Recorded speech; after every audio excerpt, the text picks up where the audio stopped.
autor del libro de Lobos de la Sierra de la... Aquí lo tenemos, todavía está a la venta. Y estamos esperando a España, ahí lo tenemos, que para mí es el mayor experto. Hola Pepe, ¿qué tal? Bien, aquí estamos. Ahora sí, ¿no? Ahora yo creo que sí. Sí, yo también. Pues nada, lo que estaba diciendo, que yo soy Juan Pablo Martín, que se me conoce actualmente porque he publicado el libro de Lobos de la Sierra de la Culebra, en el cual has colaborado tú. Actualmente colaboro con la empresa de educación ambiental Signatur de Madrid, de la cual se dedica a hacer mucha educación ambiental con charlas, actividades de rastreo, de observación de fauna por toda la península ibérica. Tú también estás en Signatur. Y lo que estaba diciendo, que para mí ahora mismo tú eres el mayor experto en bioetología del lobo, que para los no muy entendidos podemos decir que es el comportamiento de un animal o de una especie, ¿no? En este caso del lobo ibérico. Para mí eres el mayor experto que hay en la península ibérica. Muchas gracias. ¿Quieres comentar algo de lo que has hecho o trabajado con lobos hasta ahora para que la gente te conozca un poquito? Sí, bueno, un pequeño resumen que yo creo que casi todo el mundo pues que está en este medio me conoce. Y bueno, pues simplemente reseñar 25 años de conservador en un parque zoológico, que además de manejar las manadas o la manada de lobos que vivía allí, pues todo el resto de la colección de fauna irrecuperable que allí estaba, pues estaba a mi cargo. Y bueno, pues lógicamente esa experiencia o ese tiempo que me ha permitido el poder estar en contacto directo con la especie, me ha permitido a posteriori, valga la redundancia, el poder desarrollar mi profesionalidad en el mundo salvaje y conocer mucho más de cerca y mejor a la especie en su medio, que es de lo que se trata realmente, de saber cómo se desenvuelve el lobo en el medio y qué podemos hacer nosotros para poder conservarlo. Claro, me gustaría decir que Pepe ha publicado lo que muchos dicen, y yo incluido también lo digo, el libro que llama La Biblia del Lobo ibérico en este caso, ¿no? Que es una auténtica pasada, un libro de 700 y pico páginas y 1000 y pico fotos, ¿no? Más o menos, sí. Bueno, y otra cosa que me gustaría decir respecto a tu trabajo, en una entrevista que me hicieron hace poco en la prensa de Zamora, hablaban así de que vosotros, los del libro vuestro, pues que habéis trabajado mucho en cautividad, y yo resaltaba que era muy importante el trabajo de cautividad a veces porque se refleja luego en la naturaleza para poder estudiar al lobo en su hábitat, y por lo tanto puede influir claramente en pues, ese estudio en cautividad para la propia conservación del lobo en libertad. No cabe duda que, lógicamente, para poder conocer a una especie, si no la vives de cerca, si no estás constantemente observándola, aunque sea en cautividad, luego a posteriori no te va a poder permitir el poder acercarte o contemplarla en libertad para poder interpretar lo que hace. Y yo he tenido la suerte y la oportunidad de poder vivir los dos momentos, y sobre todo la mayor satisfacción personal que tengo, que ya te la he transmitido a ti muchas veces, es el poder confirmar que determinadas relaciones sociales de esta especie que tanto nos conmueve a todos dentro del mundo del lobo, en su jerarquía en sí, a veces las hemos comprobado en libertad, y bueno, pues eso reconforta personalmente el saber que en realidad el lobo en cautividad se puede llegar a comportar como el lobo en libertad, y eso te permite luego poder interpretar qué es lo que ocurre, cómo ocurre y por qué ocurre. Perfecto, pues comparto totalmente la opinión. Pues tenemos un pequeño guión preparado que parece si lo seguimos para llevar una línea correcta y no dispersarnos, y que la gente pues quizá entienda mejor un poquito de lo que hablamos. Sí. Por supuesto, sí, sin duda. Y permitirme que de vez en cuando me ponga las gafas, porque bueno, pues ya a ciertas edades a veces la vista de cerca me falla, así que si nos importa, de vez en cuando me veréis con las arqueaparras. Perfecto. ¿Quieres empezar tú a hablar un poquito de la biología del lobo? Porque para mí eres el mayor experto en España. Pues mira, en base al guión que hemos preparado, simplemente reseñar que es el carnívoro social más grande que tenemos en nuestro país, que vive en grupos, lógicamente. Estos grupos suelen ser familiares, en los que están formados por la pareja reproductora, ejemplares de años anteriores, incluso hasta ejemplares de la camada de ese mismo año. Entonces, el que puedan vivir en grupo, en manada, establecido, lo desarrolla el que la pauta de comportamiento fundamental para ellos sea una vida muy jerarquizada, en la que siempre vamos a tener una pareja de reproductores, un macho y una hembra, que son los que van a dominar de alguna forma la vida de todo el grupo en sí. Y eso permite pues que los lobos puedan cazar ciervos, puedan cazar jabalíes, puedan conquistar nuevos territorios, porque quien lidera las manadas en esas ocasiones siempre suelen ser ejemplares con experiencia, y eso permite que los animales desarrollen su vida de lobo, que es como la tienen que hacer. Y eso permite a su vez que los que vienen detrás, los jóvenes y los no tan jóvenes, adquieran experiencia para que en su día, si deciden, pues puedan formar sus propios grupos, sus propias manadas, y así tener ya la experiencia suficiente y poder vivir y desarrollar la vida de lobos que tienen que hacer. ¿Qué ocurre? Que como carnívoro que es en sí, pues es una especie dentro de los carnívoros que podemos considerarla como quizá generalista, porque la amplitud de la dieta del lobo, todos la sabemos, incluye desde las uvas, manzanas, higos, hasta truchas, peces, marsopas que pueda traer el mar, y lógicamente pues tanto ungulados salvajes, ciervos, jabalíes, corzos, como incluso animales domésticos. Entonces, bueno, pues todo ese ámbito amplio de alimentación permite que el lobo pueda vivir prácticamente ahora mismo en nuestro país, en cualquier sitio que nosotros permitamos que pueda vivir. Y eso es lo que está permitiendo, por ejemplo, que vaya conquistando nuevos territorios que antes tenía y que debido a, sobre todo, presión humana, pues han desaparecido y ahora vuelven a conquistar. En relación a esto que dices de una camada al año que viven en familia, los padres tienen más experiencia, igual que le digo yo a mis alumnos y a algunos de los clientes que he podido yo llevar como guía para la observación del lobo en libertad, siempre me gusta decirle a la gente que lo más parecido de una familia de lobos, lo más parecido a una familia de lobos es una familia humana, ¿no? Donde hay un padre, una madre y unos críos que tienen y los intentan educar. Se ha hablado muchas veces de la cultura del lobo, ¿no? Realmente el lobo transmite una cultura y una sapiencia, por decirlo de alguna manera, nosotros educa los padres a los hijos para que cuando sean mayores pues tengan la capacidad de cazar presas silvestres y también pues tengan la capacidad de establecer unas relaciones sociales, ya sea dentro de su grupo, de su familia, ¿no? O cuando se van a marchar para intentar formar otra familia. Porque al final en ese aspecto son igual que nosotros, que cuando llega el periodo en el que ya se han hecho adultos y pueden reproducirse, las crías lo que intentan es emanciparse, marcharse de la familia y montar otra familia en otro lugar, ¿no? Igual que hacemos nosotros cuando cumplimos, pues a lo mejor antes de 18 o 20 años, ahora ya 30, y la gente se marcha e intenta emanciparse y formar una familia en otro lugar, ¿no? Al final, la vida de los lobos es prácticamente igual que la de las familias humanas, ¿no? Igual que nosotros, yo que soy maestro, los niños se educan en gran aspecto de la vida por el tema lúdico. Yo he podido comprobar en libertad que los lobos hacen igual. Los juegos en los lobos, en las crías, es fundamental para su desarrollo futuro en cuanto a la jerarquía de quién va a ser más importante como hermano, quién va a mandar más, quién va a mandar menos, y quién pues va a ser un poco más autoritario o menos, por decirlo de alguna manera, ¿no? Es muy similar a lo que nosotros hacemos como humanos, ¿no?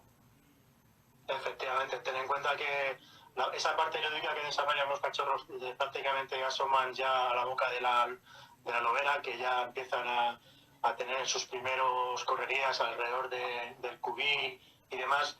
Eso permite que se forme una especie de jerarquía dentro de lo que es el grupo de los enanos, podríamos llamarlos, para que luego les permita en un momento dado el más dicharachero, el que tenga más carácter, el que sea más fuerte, mentalmente y físicamente hablando, pueda llegar a ocupar el segundo, tercero, cuarto lugar dentro de ese grupo de adultos, y poco a poco, si quiere ir subiendo y si decide ya irse, pues que tenga la suficiente fuerza mental y física para poder formar su propio grupo, como tú muy bien dices. Perfecto. Una cosa que estabas diciendo antes era que eran consumidor generalista, ¿verdad? Que puede comer de todo. Y efectivamente, yo eso, en un sitio pequeño que como es la Sierra de Culebra, que es donde yo me muevo y llevo estudiando lobos unos 10 años prácticamente, he comprobado que, bueno, siempre la gente ha dicho la comida preferida del lobo es el corzo y demás, y puede ser posible que sí, Pero yo, dependiendo de épocas del año o de distintos territorios dentro de la propia Sierra de la Culebra, a pesar de que no es muy grande, como digo, he podido comprobar que hay manadas de lobo donde podríamos decir que prácticamente solo consumen jabalí.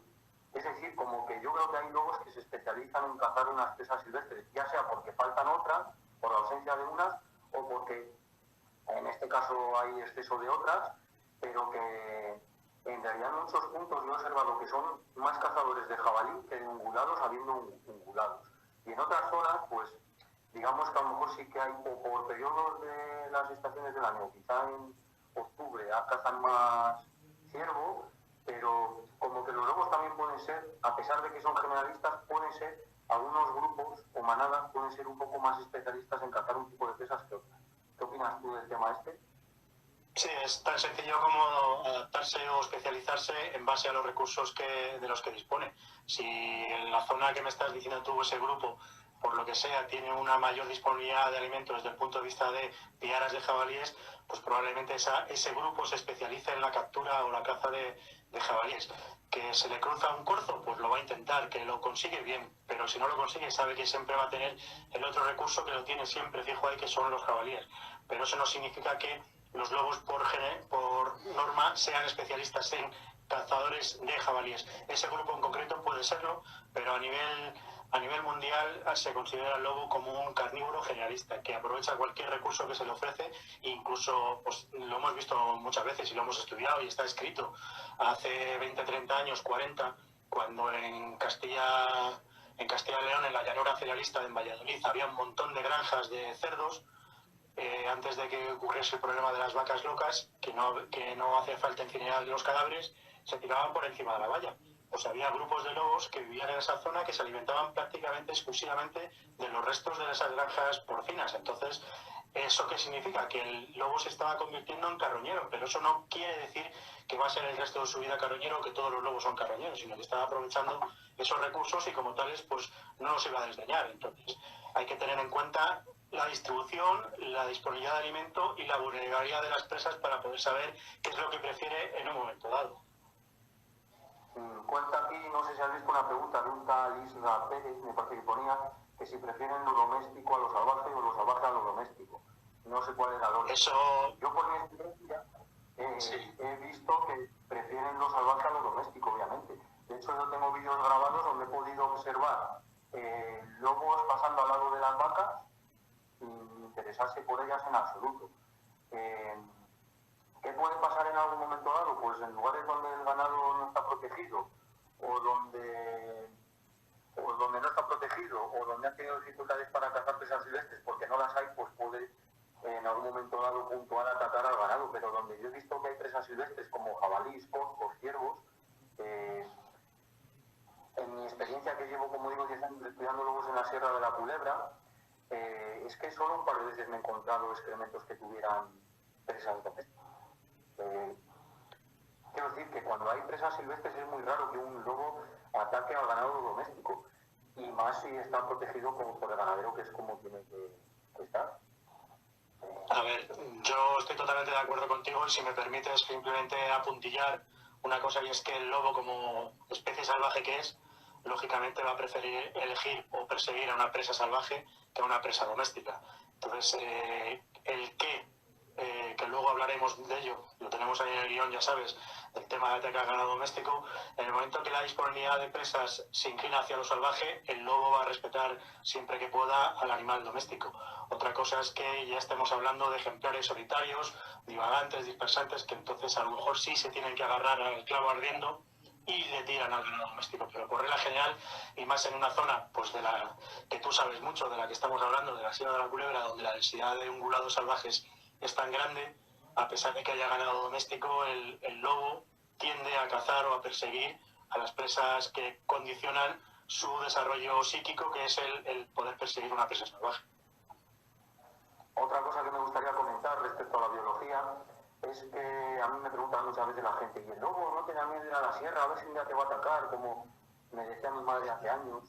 El lobo en realidad lo que tiene es miedo al hombre, porque el hombre desde el neolítico intentó cazar al lobo porque se convirtió en un competidor del hombre, ¿no? igual que en el Paleolítico pudieron ayudarse mutuamente para encontrar presas silvestres, o comerlas o cazarlas, a partir del Neolítico, el día que el hombre empezó a encerrar el ganado, el lobo pues se convirtió en un competidor, por lo que desde entonces el hombre lo empezó a cazar, ¿no?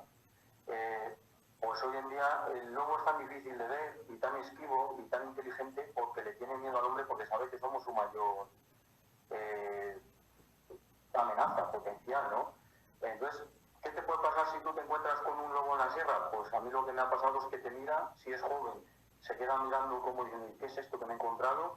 O si es un lobo experto, lo raro es que lo veas. Y en el caso que lo veas es que se va a esconder en 2 segundos.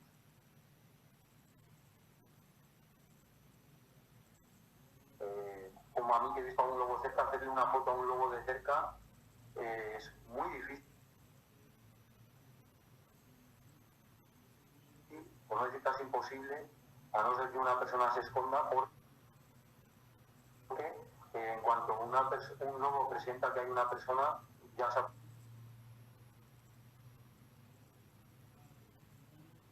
por olor, por sonido o porque te haya visto.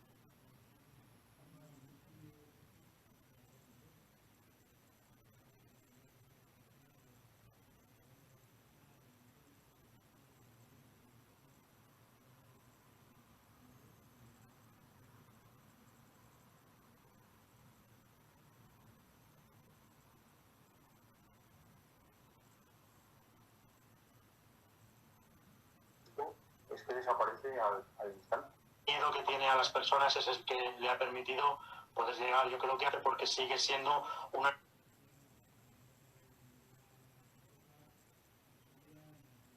animal mundial que pueda desarrollar o la que en historias, en leyendas, mitología, el lobo de por sí tiene miedo al hombre y eso le permite poder estar donde está. Eso está clarísimo. Eso hace que el lobo sea un animal muy nocturno, claro, que sea crepuscular, que las horas más fácil de verlo sea al amanecer o al atardecer, porque su comportamiento lo ha hecho bastante nocturno para no tener esa amenaza del hombre. ¿No te parece?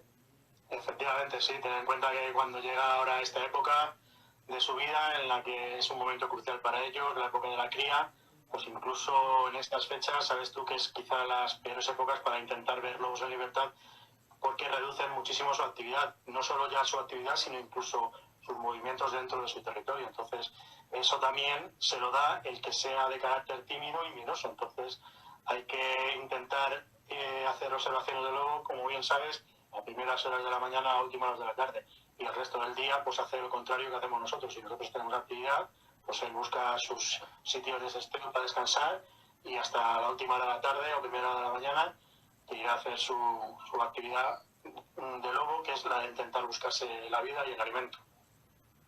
Exacto.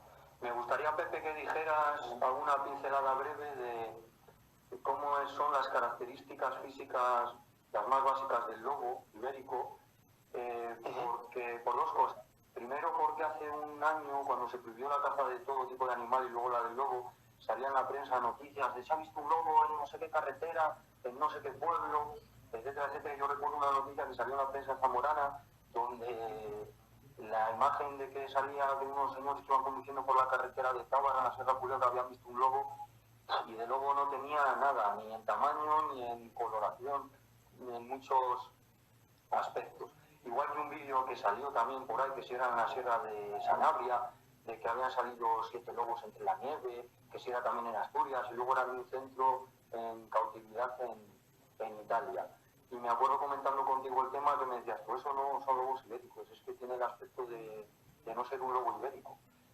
Y entonces pues me gustaría que dijeras algunas pinceladas, ya que tú eres un gran experto de las características físicas básicas de un lobo ibérico, para distinguir de un perro o de un lobo.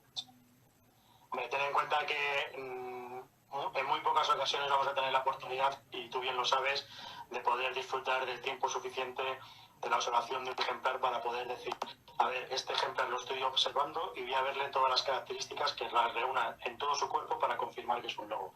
Salvando esa situación, porque por regla general siempre tenemos la posibilidad de verlos durante a veces segundos, como mucho algún minuto, pero siempre en movimiento y se esconden y vuelven a aparecer, Pues bueno, pues yo te diría que quizás la mejor forma de poder saber que un lobo que estamos observando a distancia es un lobo es quizás dos rasgos fundamentales. Por un lado, el trote lobero que desarrolla la especie, que no lo desarrolla cualquier raza de perro, a pesar de que los perros lobos checoslovacos, que son quizás también los más parecidos, sí la hacen, pero no es un trote lobero tan armonioso como es el del lobo.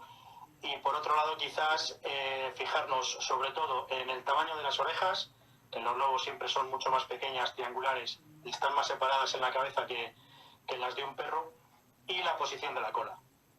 Hay un montón de fotos que se han colgado por ahí, de apariciones de posibles lobos en un montón de sitios, sobre todo en Facebook, en Instagram y demás, y al final si te acabas fijando, pues esas especies o esos ejemplares suelen ser perros lobos checoslovacos, y lo que, entre comillas, como decimos coloquialmente, les canta es la cola.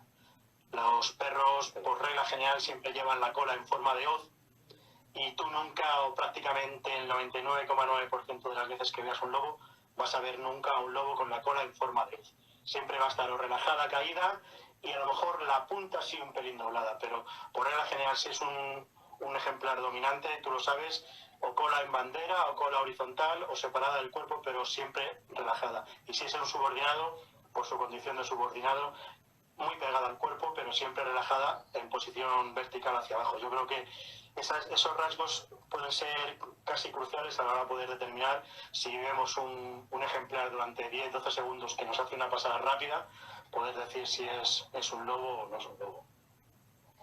Sí, yo por ejemplo, ahora mismo con mi experiencia, veo un lobo a 2 o 3 kilómetros con mi telescopio y simplemente por el trote, como tú has dicho, el trote lobero, sé identificar perfectamente que es un lobo ibérico. Me acuerdo la primera vez que vi un lobo a 3 kilómetros con un telescopio que estaba anocheciendo y me dijeron, lobo, lobo, y yo lo vi y digo, wow, pues, qué guay. Pero me creí que era un lobo porque me lo dijeron. En su momento que no tenía experiencia, hace más de 10 años, pues no, como si hubiera sido un caniche, ¿no? Hoy en día yo veo un trote de un lobo y sé perfectamente distinguir si es un lobo o cualquier otro tipo de perro. Aparte de otras señales que puedes entender con experiencia como las que tú has comentado. Y así será el caso en la Sierra de Culebra, que a veces a la gente le cruza un lobo en la carretera y demás, como esta noticia que cuento que salió en la prensa, que un lobo que por el medio de la carretera, que ahora como no se caza, esto es una plaga, y no sé, y era un perro, vamos, que el lobo no tenía ninguna característica, ni de tamaño, ni de coloración, ni del trote, ni la cola, etcétera, etcétera. Al final era el perro de un pastor que suele pastorear por esa zona cerca de la Nacional 631, que es la que va de Zamora a la Sierra de Culebra. Eso no indica que el que un día a uno se le cruce un lobo en la carretera no va a indicar que haya una plaga de lobos. Pues los lobos tienen que desplazarse por sus territorios para buscar presas, para rastrear, para marcar su territorio, etcétera, lo que sea, y pues tienen que cruzar las carreteras, obviamente. Entonces, que porque un día un lobo se acerca a una carretera, lo vamos a cruzar, o se acerca a un pueblo, no tiene por qué haber una mayor concentración de lobos en un lugar, ¿no? O haber subido la población de lobos. Una pregunta que sí quería hacerte, porque lo veo en las redes sociales, que seguramente tengamos la misma opinión. Hoy en día está diciendo la gente que como estamos aquí confinados con el coronavirus, pues la fauna se está comportando de una forma que sería más natural. En el caso del lobo, ¿tú opinas que están más tranquilos ahora que antes? ¿Igual? ¿Mejor? ¿Peor? A ver, ten en cuenta que no solo los lobos, sino cualquier especie salvaje que ahora mismo esté desenvolviéndose en su medio, está sufriendo un porcentaje de presión humana que no llega ni al 10%, que es simplemente la gente rural que está desarrollando las actividades rurales en su medio y son los habituales de todos los días. Pero ya los fines de semana no se sube al monte, no se sube a la sierra, no hay senderismo, no hay prácticas de turismo activo de naturaleza, y eso lógicamente los animales lo han tenido que notar seguro, sí o sí, y lógicamente eso repercutirá o no. Pues yo creo que como no va a ser algo a largo plazo, pues estarán disfrutando, entre comillas, durante este tiempo que no estemos nosotros saliendo al monte para intentar observarlos, y no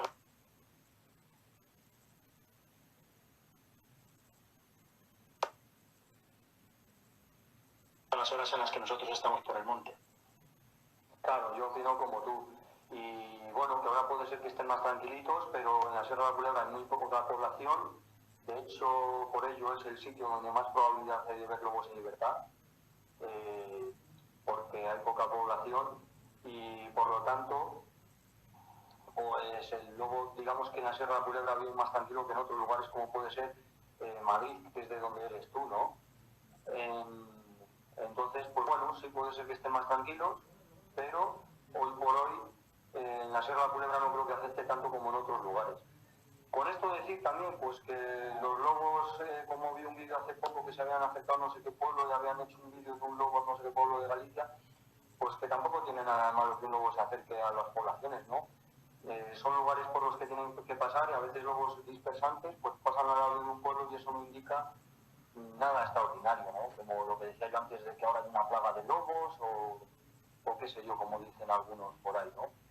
¿Qué opinas al respecto del tema este? Mira, pues con respecto a eso, antes acabo de leer una pregunta que hace un compañero, José Manuel Librero, y es que, lógicamente, estamos hablando de la época quizá más crucial no solo para los lobos, sino para muchas especies, que es la época de cría. Entonces, preguntaba si el que ahora mismo el abandono del campo por parte del hombre va a provocar que los animales elijan sitios que antes no podían elegir por la presencia del hombre y ahora sí los pueden elegir porque ya no hay nadie para elegirlos como sitio de cría. Si eso va a repercutir en un futuro, pues yo creo que probablemente no. Ellos seguramente por su condición de timidez y de esquivos van a seguir eligiendo los lugares más inhóspitos, independientemente de que haya más o menos presión o presencia por parte del hombre en el medio natural donde viven ellos, y no creo que repercuta en un futuro próximo el que ahora mismo no haya gente en el monte y dentro de 15 o 20 días, un mes, volvamos a aparecer por allí. Y si no te importa, repíteme la pregunta, porque como se me ha ido la vida, he contestado a José Manuel, se me ha ido la pinza de lo que me querías preguntar, perdona. No, iba a decir también que de hecho los lobos suelen criar más o menos en los mismos lugares. Yo he visto como en la Sierra de Culebra las manadas siguen establecidas en los mismos sitios y las hembras suelen criar más o menos casi siempre en los mismos lugares, ¿no?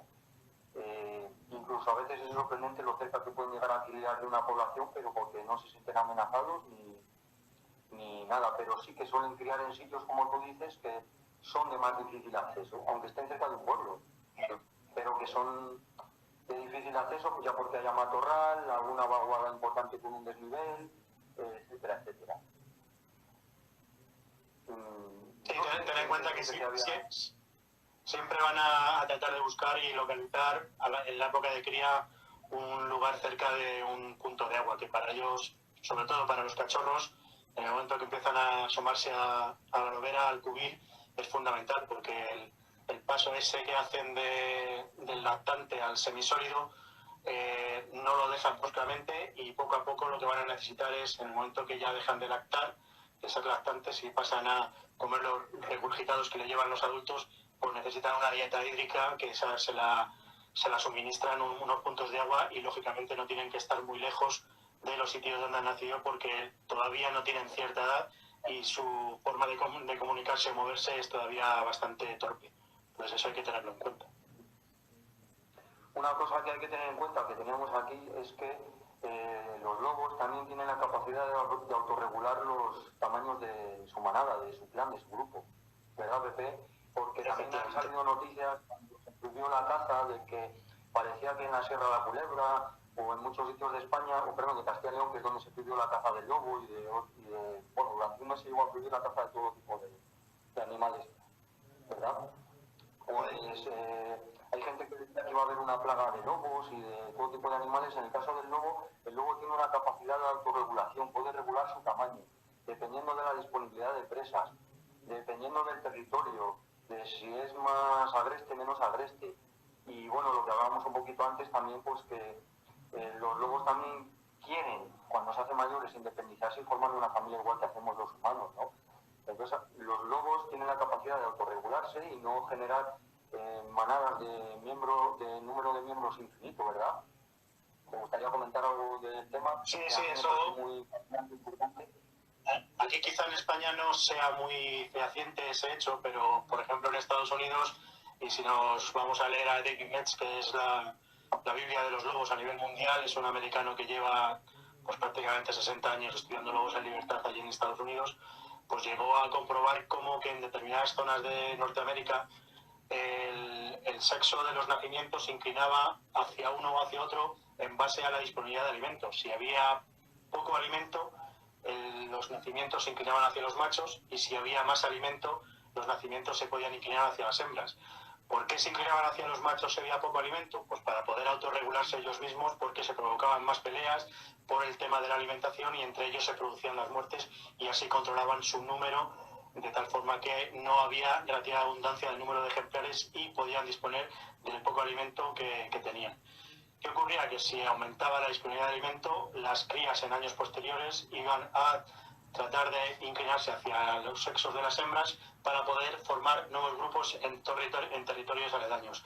Y eso aquí en España, la verdad, no es que sea tan fehaciente, pero se puede llegar a dar, y sobre todo quizás sea en la Sierra de la Culebra, que quizás tú, que eres el que más grupos controlas allí, estoy seguro que si te pones a pensar y recordar nacimientos de cachorros en determinados grupos en base a la disponibilidad de alimento, te has fijado si ha habido más machos y más hembras. Seguramente que sí. Otra cosa es que conscientemente te hayas percatado que sea por esas razones. Sí, incluso en el número de miembros de lobos de una manada, o incluso de nacimientos, he podido comprobar que en lugares donde hay más ciervos, como que nacen más cachorros y la manada es más importante en cuanto a número, ¿no?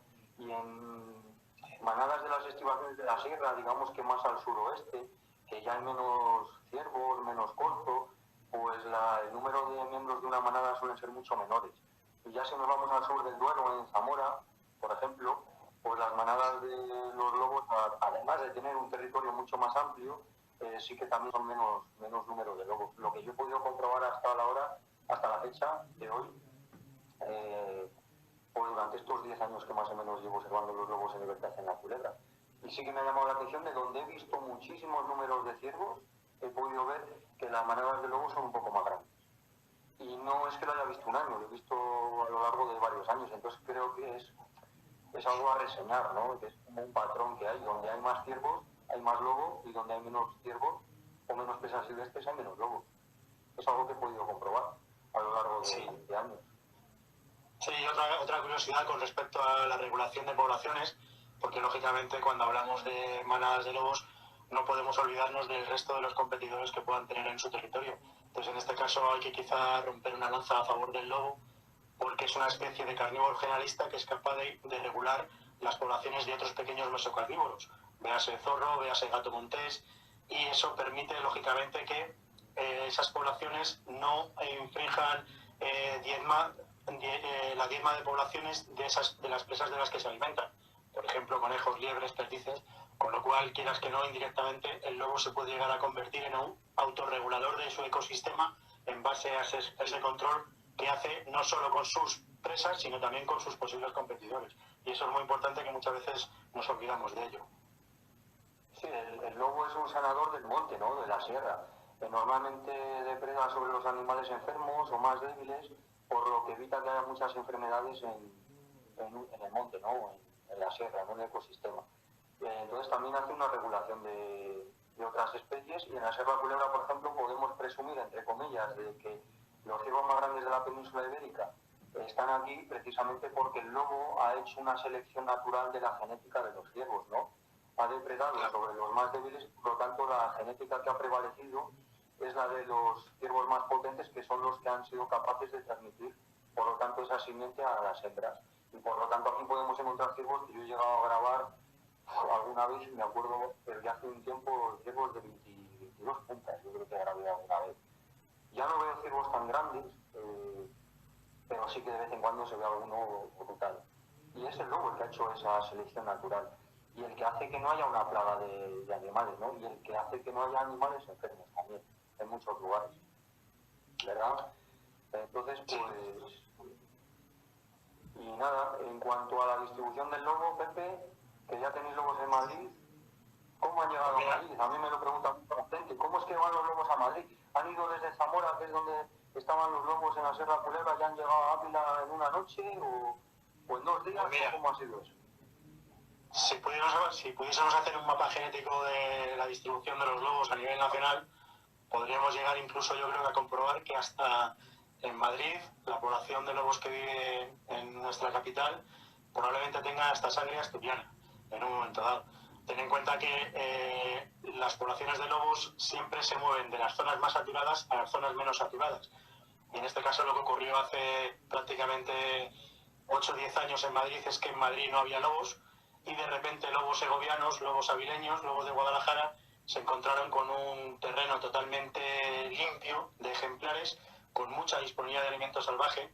En la Sierra de Madrid ha habido siempre mucho jabalí, mucho corzo, y lógicamente lo intentaron. Llegaron, vinieron, se quedaron y ahora mismo ya están criando. Entonces, es así de sencillo la conquista por parte de los lobos en nuestra comunidad se ha producido de esa manera, de poblaciones saturadas en Segovia y en Ávila y Guadalajara, que han mandado ejemplares, han ido mandando ejemplares y poco a poco se han ido asentando.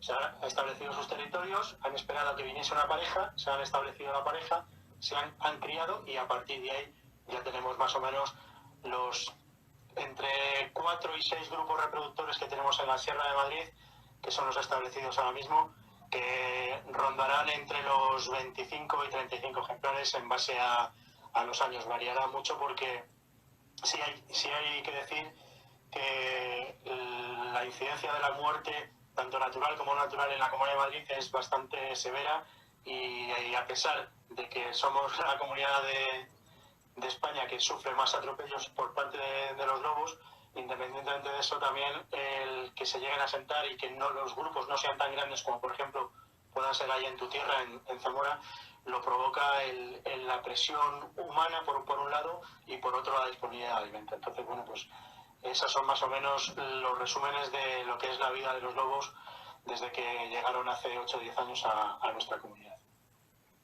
Claro, al final se produce por lo que tú decías, ya habíamos comentado antes, hay una saturación en un grupo porque no hay disponibilidad de alimento o simplemente porque un lobo quiere emanciparse y se marcha de la manada para intentar formar otra familia y para ello tienen que ir buscando otros territorios, ¿no? De esa manera, pues lobos que estaban en la Sierra Culebra han ido a la llanura cerealista, o de la llanura cerealista han ido a otros lugares llegando a Ávila, a Segovia y de Segovia llegaron a Madrid, ¿no?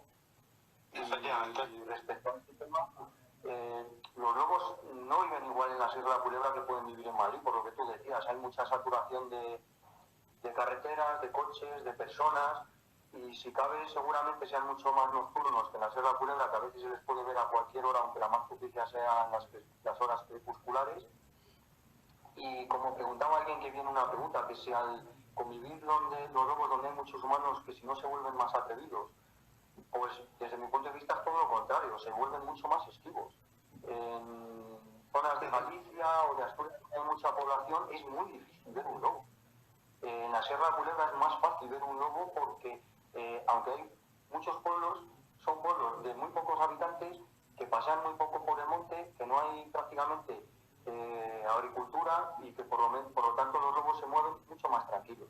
Al estar más tranquilos es más fácil de verlos. No solo es por la cantidad de lobos que puede haber en la Sierra de Culebra en relación a cantidad de número, en relación a cantidad de metros cuadrados, ¿no? Que tenemos la mayor población de Europa en cuanto a kilómetros cuadrados, ¿verdad? Pero se ven por la tranquilidad que tienen. En Madrid supongo que es mucho más difícil de poder observarlos en libertad debido a la presión humana, claro. No ya solo por la presión humana, sino también por la orografía del terreno, lógicamente. Ten en cuenta que los lobos que viven en la Sierra de Madrid se han quedado en el primer valle que se han encontrado, que es una zona quizás dentro de la Sierra de Madrid, no la más despoblada, pero que solo se puebla o aumenta la población los fines de semana. Entonces el resto de la semana pueden hacer su vida de lobos tranquilamente, pero no se les ocurre sobrepasar ese límite, que si hablamos de geografía es la Sierra de la Pedriza, donde está la Cabra Montes, y ya no bajan hacia lo que es la llanura de Madrid, porque allí la presión del hombre es bastante importante y de hecho algún ejemplar que lo ha intentado, como todos sabemos, pues ha sido al final atropellado y lógicamente, bueno, pues los lobos se van a quedar donde saben que pueden estar a gusto, no se les moleste y puedan disponer de alimento. Entonces, a partir de ahí, esas premisas son las que a ellos les mandan y yo creo que se van a quedar de momento en el Valle del Lozoya expandiéndose de este a oeste, intentando conquistar pues por el oeste sería Guadalajara, o sea, perdón, por el este Guadalajara e incluso llegar a las serranías de Cuenca si les dejan, y por el oeste ya están llegando a Ávila intentando conquistar, que ya lo han hecho, la Sierra de Gredos y llegar por Sierra de Gata a comunicarse como hace 40 50 años con los lobos portugueses a través de la Sierra de la Estrella. Ojalá ocurriese ese fenómeno. Sí, sería muy bueno y muy saludable para el ecosistema de esos lugares. Y esto nos lleva, la expansión de los lobos, yo creo que nos lleva, y la distribución de su territorio por la geografía española, nos lleva yo creo que a hablar un poco de la legislación, ¿no? Para mí hay un problema muy importante en este país, que no tenemos la misma legislación en Castilla y León, que en Madrid, que en Extremadura, que en Galicia, que en el País Vasco. Y entonces yo creo que el que se caza luego en un sitio, en otro sitio no se caza, pues a veces puede repercutir negativamente en que, por ejemplo, ahora mismo se habló, ¿no?, de que en el País Vasco hayan llegado algunos lobos y no son capaces de pasar de allí porque pues se les permite que se les cace de una manera pues sin que haya un estudio, sin que en definitiva no se deja que se establezca ninguna manada, independientemente de los daños que se puedan producir al ganado o no se puedan producir al ganado. ¿Qué opinas tú respecto al tema este de la legislación? Si crees que es mejor que haya una ley común para todo el país, para las comunidades, cómo está bien, no está bien, dónde se puede cazar al lobo, dónde no se debe, si se debe cazar, no se debe cazar. Yo, por ejemplo, respecto a la caza sí querría decir una cosa antes de que empieces tú con el tema, ¿no? Cuando se prohibió la caza del lobo hace un año, por supuesto yo soy conservacionista, no me gusta que se maten lobos, ni mucho menos, pero es muy peligroso. Cuando se prohibió la caza del lobo, fomenta más el furtivismo. Y a veces se le puede hacer más daño al ganado, a las manadas de lobos, prohibiendo la caza legal, como se ha prohibido en la Sierra de Culebra, que como estuvo hasta ahora, porque surge mucho furtivismo en zonas donde no hay un respeto ni una concienciación respecto al lobo y pueden arrasar con manadas completas. No sé qué opinas tú respecto al tema este y a la legislación que vamos a hablar. Con respecto a la caza, podríamos hablar otra hora más, pero bueno, tampoco tiene mucho sentido alargarnos en el tema. Yo, como tú lógicamente lo sabes, también soy conservacionista, no me inclino hacia ningún extremo y puedo llegar a entender que la caza del lobo pueda llegar a ser viable en situaciones muy concretas, pero muy concretas.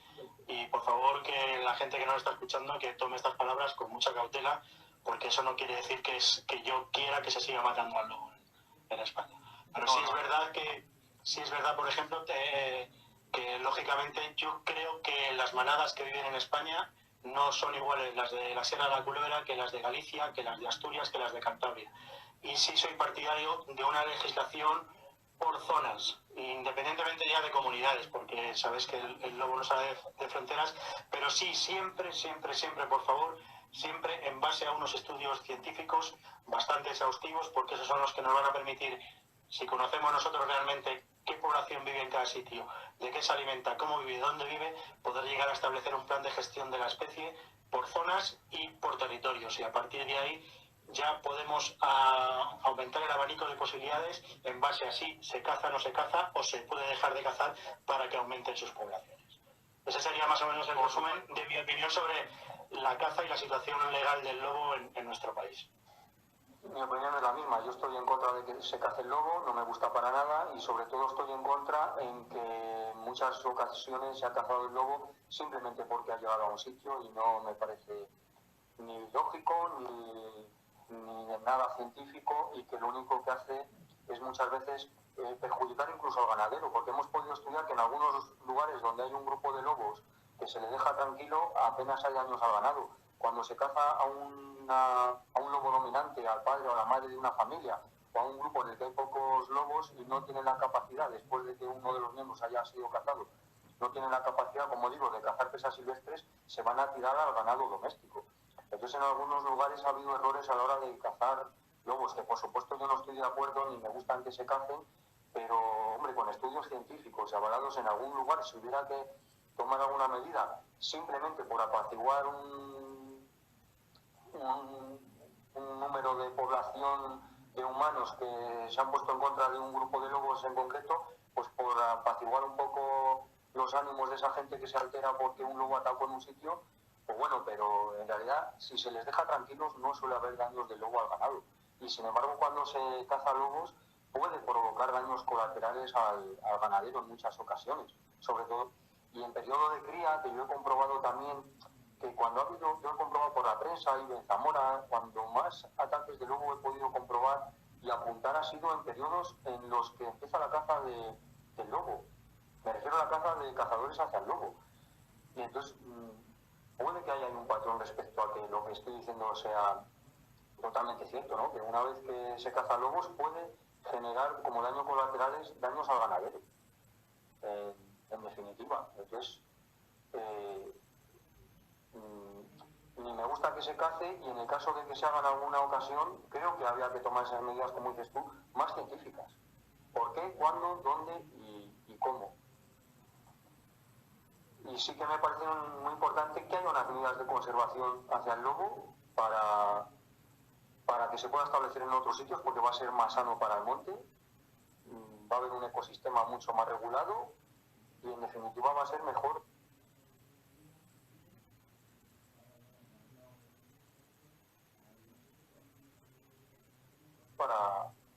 para el medio natural, ¿no? Por lo menos es intentar o conseguir que el lobo pueda llegar otra vez a Sierra Morena, donde ha desaparecido.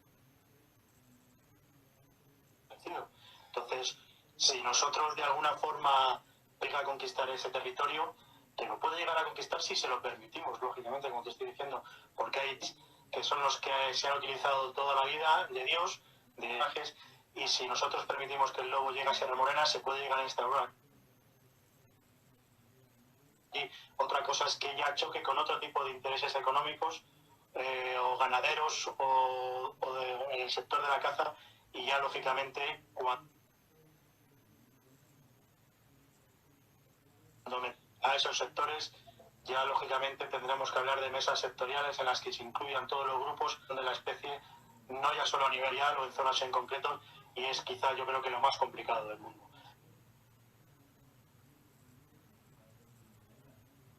El tratar de poner de acuerdo a todos los sectores implicados en la vida del lobo, el que consigamos que todos rememos en la misma dirección o casi todos en la misma dirección, aunque haya siempre alguien que despunte hacia otro lado, nos permitan empujar a que el lobo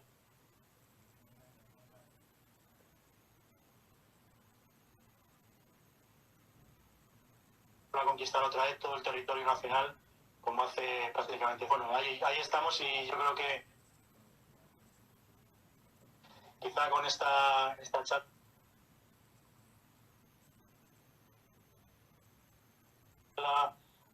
hayamos sembrado alguna semilla y hayamos aportado. Ojalá sirva. Yo pienso que si el lobo no ha llegado a otros lugares de la península es porque no se le ha dejado, y algo sobre la especie para ello, ¿no?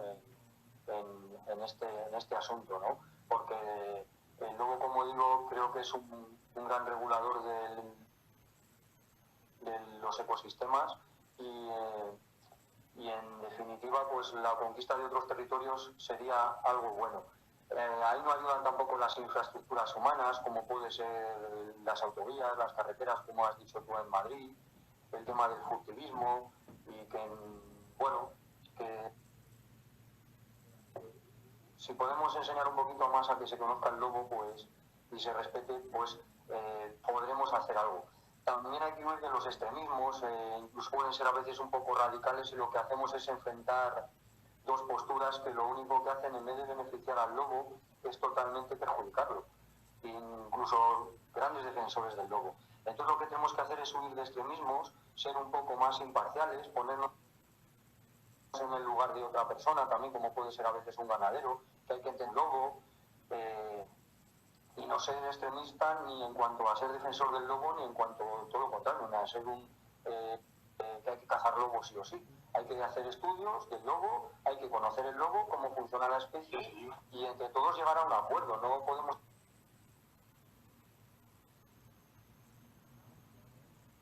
ser extremistas, ni conservacionistas, ni de todo lo contrario. O muchas cosas no son blanco ni negro, Y en el tema del lobo, si queremos protegerlo y mantenerlo, hay que estar en una línea un poco más grisácea, ¿no?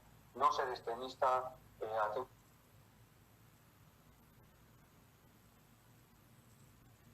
en cuanto al lobo, que no se puede hacer, ni lo contrario, con un poco más imparcial, y siempre desde el punto de vista de la conservación del lobo, y obviamente dejando claro que tanto tú como yo estamos en contra de que se cace y que no nos gusta en absoluto.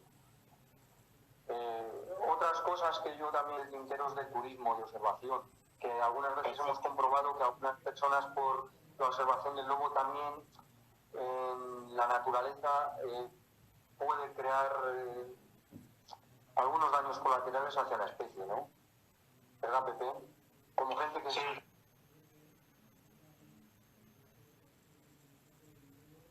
Que se mete en lugares de pesca donde no tiene que entrar, etcétera, etcétera. Es la obsesión por la foto.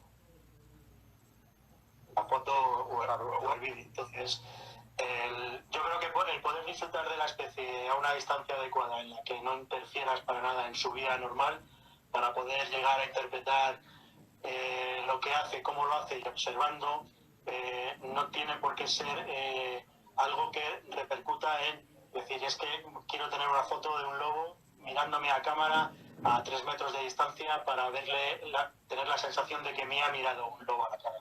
Yo creo que quizás todos podemos llegar a pasar esa faceta y todo lo contrario, sería mejor mantenernos a la distancia, buscar sitios estratégicos que son los que ahora mismo nos permite la administración para poder disfrutar de una visión general de qué es el lobo, dónde vive el lobo, con quién vive el lobo y en qué territorio vive el lobo. Y eso te lo permite el poder hacer las observaciones, por ejemplo, como bien sabes, como las que hacemos nosotros a una distancia, el lobo en su medio, que no solo hay que intentar ver solo al ejemplar o animal, sino tratar de comprender qué es lo que está